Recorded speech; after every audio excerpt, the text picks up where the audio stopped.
Alrighty, and then, okay, just got the quote, so I'll start at 5 seconds. Okay, there we go.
Beauty and the Beast is one of my favorite Disney movies, and I love Beauty and the Beast because it takes us on a story of Belle, who is taken in by a beast, and how it takes time for her to fall in love with who the man is inside of the beast.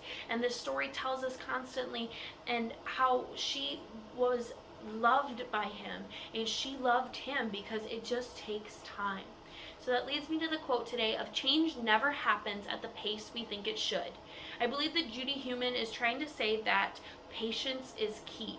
And we can agree with this by looking at how movements have take lots of time and how our government was made this way.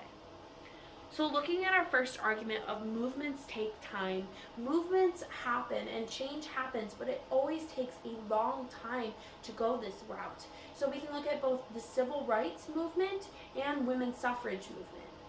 First, looking at the civil rights movement was constantly talking about how we should, how the Black American community was not being treated well, and they were constantly being discriminated against between having different bathrooms and not being able to go to the same schools and not being able to vote because of Jim Crow laws and all of these different things. And the civil rights movement took lots of protests, lots of different times, lots of different speeches in order to push their movement forward. And it took a long time from when the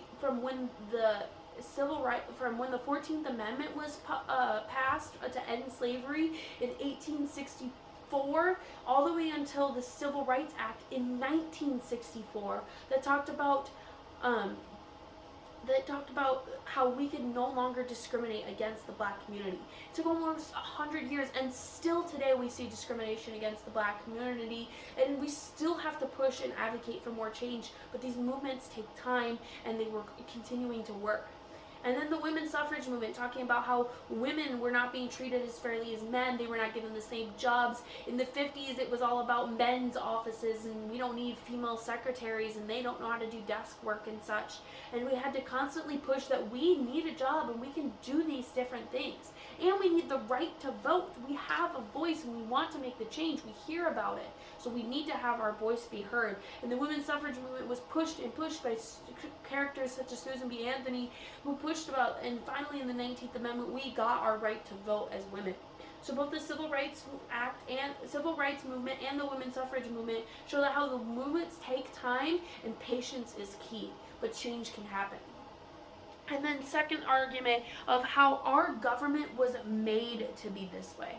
Federalist 51 talks about how we were made to have this separation, and our government was made to take time so that the process is done correctly. So my two examples are Federalist 51 and our judicial system. So looking first at Federalist 51, Federalist 51 was written by Alexander Hamilton, and it talks about the horizontal and the vertical poles of our government. Looking at the horizontal poles of our government, we have state governments on one side and federal governments on another that are constantly pulling each other and pushing back at each other because they want to make sure that the states don't have too much power and the federal government doesn't have too much power. And then we can look at the same way with the vertical and looking at how we have the executive and the judicial and the legislative, all three branches pulling each other constantly, and how they were looking at how we want to make sure that each branch, no branch gets too much power, but each branch does what it's supposed to.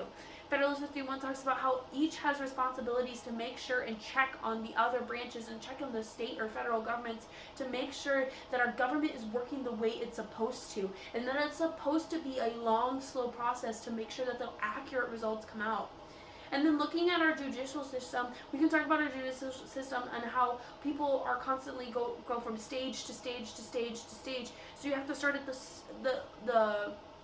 at the lower courts, and then you start at the state courts, and then you do the state federal courts, and then you do the federal court, and with the Supreme Court, you have to go through all of these different processes, and you have to fill in certain appeals, and you have to fill in certain documents in order to get your voice heard. But it was made to be this way so that the correct decision is made in a safe manner. So going back to the quote today of change never happens at the pace we think we should, I believe that Judy Heumann is trying to say that patience is key. And we can see this through the arguments of how movements take time and how our government was made to be this way. Beauty and the Beast show how we are the movement within there of Belle falling in love with the Beast happens slowly and patiently, but they end it with a happily ever after.